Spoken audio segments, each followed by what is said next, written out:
Почетная представительница прекрасной половины человечества в нашей мужской сессии, доктор Rashmi Saluja, президент Федерации Индии.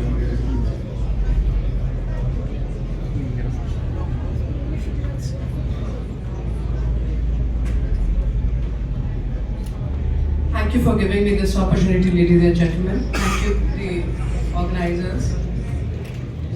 I've been witnessing this since a couple of years, ever since this whole thing started. I only want to say one thing. I'm the president of Curling Federation of India, but I have grown up seeing and witnessing Russian coaches and athletes, and India idolizes them. I don't think so. In fact, I was for the World Curling Congress in Gold Coast, and the people started talking about what's happening and passing judgments on something which they were not supposed to be doing.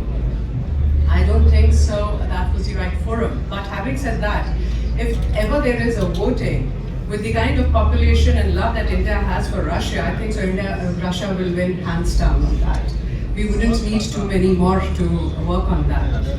Russia is too evolved as far as their sports and sporting activity is concerned, and they have taught the rest of the world loads and loads of things, and one of them is the sportsman spirit.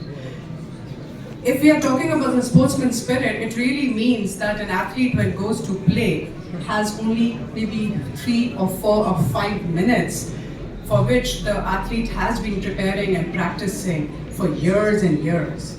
And if that is the kind of a judgment that people would actually pass on, that whether the fate of that athlete will be depending on the governments or people who wouldn't know anything about that, that's the most unfair thing. So this forum or any other forum, it's not only the Indian people that stand by for the Russian athletes and the Belarusian athletes, but I don't think so there is any which way that there is going to be a momentum where the judgments on these things should be passed. It is a big industry, sports and industry also. So whether it is an economic strength or whether it is a humanitarian strength, and whether it is the strength by might, which is so well deserving for Russia, I think so this dialogue has to go more to people level than the government level. Thank you very much.